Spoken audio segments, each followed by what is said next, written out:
This is a presentation of Voices of the Law. I'm Scott Drake on the Legal Broadcast Network. A Supreme Court case the drug industry is watching lands on the front page of the New York Times this morning. The key question: does the fact that drugs are regulated by the federal government preempt drug companies from being sued in state court? The particulars involve Diana Levin, a Vermont musician and migraine sufferer who lost part of one arm due to side effects from Wyeth's nausea drug Phenergan. And my guest is host of Voices of the Law, Jan Schlickman. How you doing, Jan? I'm doing great, Scott. Thank you very much. This is a big one, Scott. This is a really big one. The court will be looking at this or ruling on this in November. Can you weigh in and give us some background here?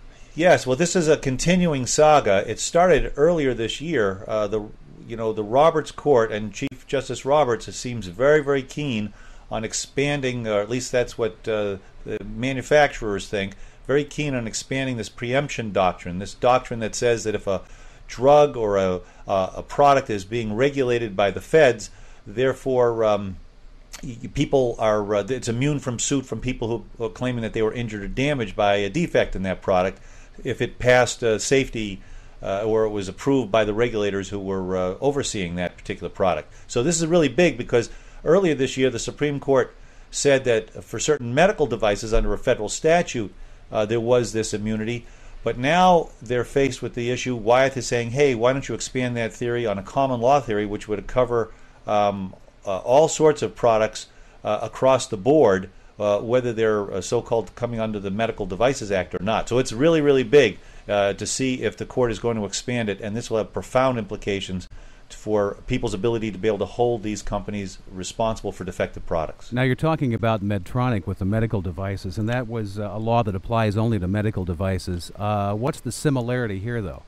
Well, that's what's so interesting about this. The Chief Justice Roberts appears to be pushing the court towards going beyond the principle that was in the Medical Devices Act. That was statutory. Okay. The federal government actually specifically exempted certain medical devices if they came within certain parameters.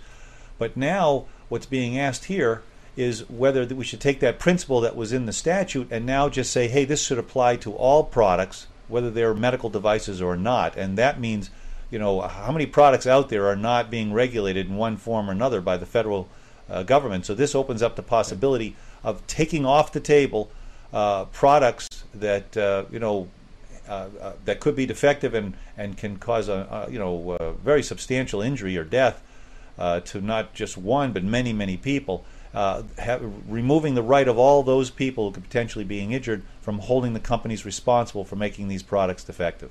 Now let's talk about Wyeth and Levin here. The problem wasn't with the drug itself; it was actually the way it was administered. And how does this change things? Well, the thing in these particular facts, it's kind of interesting because what we have here, the claim was that the label did not make a prohibition against injecting this drug into an artery. I guess this drug, if it's injected directly into an artery, when it mixes with arterial blood, can cause immediate gangrene, a horrible and terrible injury, which resulted in a horrible injury to this woman where she lost most of, I think, was her right arm, and she's an artist. I think she actually plays musical instruments, and so this was devastating injury to her.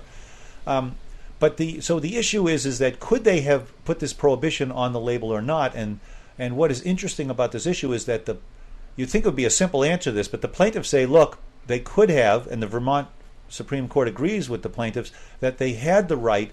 Even though it was regulated by the federal government, they had the right to make it more restrictive and could have changed the label at any time and said, look, don't inject this at all into arterial blood. Wyeth makes the argument that no, any label changes, we have to go through the FDA.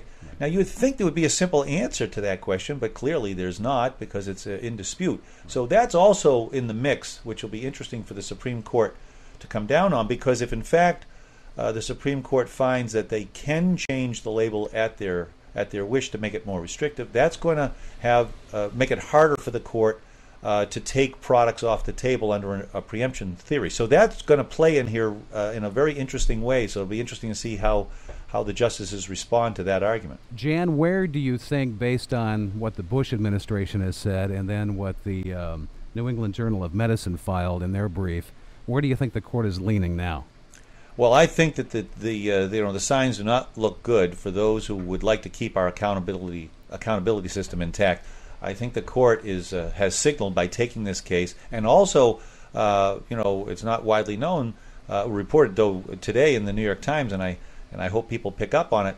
There is another issue, a cigarette case, a labeling case, I believe, that is also on the docket as well. So the court is signaling that they are interested in this area of the law. That's not a good signal, since the law has been, right now, has accountability. So they are signaling, certainly many justices are signaling, they would like the opportunity to handle this issue and perhaps expand this preemption doctrine so that these products, accountability will now be taken off the table for a whole range of products. So a very dangerous sign for those who care about the ability of people to be able to hold companies accountable for defective and dangerous products. Hey, Jan, we appreciate your time. Once again, look for further updates on preemption. This is Scott Drake along with my guest Jan Schlickman, Voices of the Law, and you're watching the Legal Broadcast Network.